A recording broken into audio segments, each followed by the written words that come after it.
श्री गर्ग संहिता गोलोकखंड पहला अध्याय। सौनक गर्ग संवाद। राजा बहुलास्व के पूछने पर नारद जी के द्वारा अवतार वेद का निरूपण। एक समय की बात है, ज्ञान शिरोमणि परम तेजस्वी मुनिवर गर्ग जी, जो योग शास्त्र के सूर्य हैं, सौनक जी से मिलने के लिए नैमिषारण्य में आए। उन्हें आया देख मुनियों सहित सौनक जी को सहसा उठकर खड़े हो गए। उन्होंने पाद्य आदि उपचारों से विधिवत उनकी पूजा की। सौनक जी ने कहा, साधु पुरुषों का सब ओर विचरण धन्य है, क्योंकि वह गृहस्थ जनों को शांति प्रदान करने का हेतु कहा गया है। मनुष्य के भीतरी अंधकार का नाश महात्मा ही करते हैं, ना कि सूर्य। भगवान, मेरे मन में यह जिज्ञासा उत्पन्न हुई है कि भगवान के अवतार कितने प्रकार के हैं। आप कृपया इसका निवारण कीजिए। श्री गर्ग जी कहते हैं, ब्राह्मण भगवान के गुणानुवाद से संबंध रखने वाला आपका यह प्रश्न बहुत ही उत्तम है। यह कहने, सुनने और पूछने वाले तीनों के कल्याण का विस्तार करने वाला है। प्रसंग में एक प्राचीन इतिहास का कथन किया जाता है, जिसके श्रवण मात्र से बड़े बड़े पाप नष्ट हो जाते हैं। पहले की बात है, मिथिलापुरी में बहुलास नाम से विख्यात एक प्रतापी राजा राज्य करते थे। वे भगवान कृष्ण के परम भक्त, शांतचित्त एवं अहंकार से रहित थे। एक दिन मुनिवर नारद जी आकाश मार्ग में उतरकर उनके यहाँ पधारे। उन्हें उपस्थित देखकर राजा ने आसन पर बिठाया और भली भांति उनका पूजा करके हाथ जोड़कर उनसे इस प्रकार पूछा। श्री सौनक जी बोले, महामते, जो भगवान अनादि प्रकृति से परे और सबके अंतर्यामी ही नहीं आत्मा है, वे शरीर कैसे धारण करते हैं? सर्वत्र व्यापक है, वह शरीर से परिच्छिन्न कैसे हो सकते हैं? यह मुझे बताने की कृपा करें। नारद जी ने कहा, गौ, साधु, देवता, ब्राह्मण और वेदों की रक्षा के लिए साक्षात भगवान श्री हरि अपनी लीला से शरीर धारण करते हैं। अपने अचिंत लीला शक्ति से ही वे देहधारी होकर भी व्यापक बने रहते। उनका वह शरीर प्राकृत नहीं, चिन्मय है। जैसे नट अपनी माया से मोहित नहीं होता और दूसरे लोग मोह में पड़ जाते हैं, वैसे ही अन्य प्राणी भगवान की माया देखकर मोहित हो जाते हैं, किंतु परमात्मा मोह से परे रहते हैं। इसमें लेश मात्र भी संशय नहीं। श्री जनक जी ने पूछा, मुनिवर, संतों की रक्षा के लिए भगवान विष्णु के कितने प्रकार के अवतार होते, यह मुझे बताने की कृपा करें। नारद जी बोले, राजन, व्यास आदि मुनियों ने अंश, आवेश, कला, पूर्ण और परिपूर्णतम, ये 6 प्रकार के अवतार बताए हैं। इनमें से छठा परिपूर्णतम अवतार साक्षात भगवान श्री कृष्ण का ही है।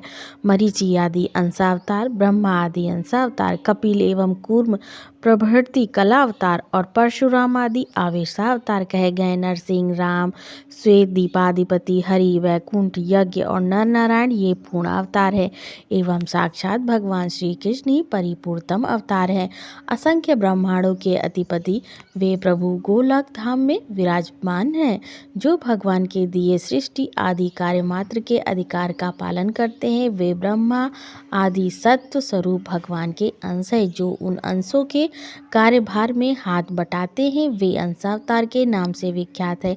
परम बुद्धिमान नरेश, भगवान विष्णु स्वयं जिनके अंतःकरण में अभिष्ट हो, अभिष्ट कार्य का संपादन करके फिर अलग हो जाते हैं। राजन, ऐसे नानाविध अवतारों को आवेशावतार समझो, जो प्रत्येक युग में प्रकट हो, युग धर्म को जानकर उसकी स्थापना करके पुनः अंतर्धान हो जाते। भगवान के उन अवतारों को कला अवतार कहा गया है, जहाँ 4 व्यू प्रकट हो, जैसे श्री राम, लक्ष्मण, भरत तथा शत्रुघ्न एवं वासुदेव, संकर्षण, पद्म और अनिरुद्ध तथा जहाँ 9 रसों की अभिव्यक्ति देखी जाती हो, एवं जहाँ बल पराक्रम की भी पराकाष्ठा दृष्टिगोचर होती हो। भगवान के उस अवतार को पूर्ण अवतार कहा गया है, जिसके अपने तेज में अन्य संपूर्ण तेज विलीन हो जाते हैं। भगवान के उस अवतार को श्रेष्ठ विद्वान पुरुष साक्षात परिपूर्णतम बताते हैं, जिस अवतार में पूर्ण का पूर्ण लक्षण दृष्टिगोचर होता है और मनुष्य जिसे पृथक पृथक भाव के अनुसार अपने परम प्रिय रूप में देखता है,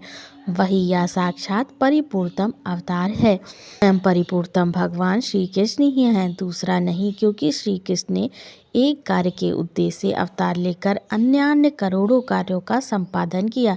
जो पूर्ण पुराण पुरुषोत्तम एवं परात्पर पुरुष परमेश्वर हैं, उन साक्षात सदानंदमय कृपानिधि गुणों के आकर भगवान श्री कृष्ण चंद्र की मैं शरण लेता हूँ। यह सुनकर राजा हर्ष में भर गए, उनके शरीर में रोमांच हो गया, वे प्रेम से विहल हो गए और अश्रुपूर्ण नेत्रों को पोंछकर नारद जी से बोले। राजा बहुलास्व ने पूछा, महर्षि, साक्षात परिपूर्णतम भगवान श्री कृष्णचंद्र सर्वव्यापी चिन्मय गोलोक धाम से उतरकर जो भारतवर्ष के अंतर्गत द्वारिकापुरी में विराज रहे हैं, इसका क्या कारण है? ब्राह्मण, उन भगवान श्री कृष्ण के सुंदर बृहद विशाल या ब्रह्म स्वरूप गोलोक धाम का वर्णन कीजिए। महामुने, साथ ही उनके अपरिमेय कार्यों को भी कहने की कृपा कीजिए। मनुष्य जब तीर्थ यात्रा तथा 100 जन्मों तक उत्तम तपस्या करके उसके फलस्वरूप सत्संग का सुअवसर पाता है, तब वह भगवान श्री कृष्ण को शीघ्र प्राप्त कर लेता है। कब मैं भक्ति रस से आदृचित हो मन से भगवान श्री कृष्ण के दास का भी दासानुदास होऊंगा, जो संपूर्ण देवताओं के लिए भी दुर्लभ है। वे परब्रह्म परमात्मा आदिदेव भगवान श्री कृष्ण मेरे नेत्रों के समक्ष कैसे होंगे? श्री नारद जी बोले, नरसेन, तुम धन्य हो, भगवान श्री कृष्ण चंद्र के अभिष्ट जन हो और उन श्री हरि के परम भक्त हो। तुम्हें दर्शन देने के लिए ही वे भक्त वत्सल भगवान यहाँ अवश्य पधारेंगे।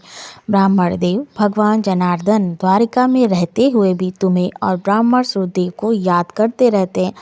अहो, इस लोक में संतों का कैसा सौभाग्य है। नारद बहुलास संवाद में श्री कृष्ण महात्म्य का वर्णन नामक पहला अध्याय पूरा हुआ। दूसरा अध्याय में आप सुनेंगे ब्रह्मादि देवों द्वारा गोलोक धाम का दर्शन।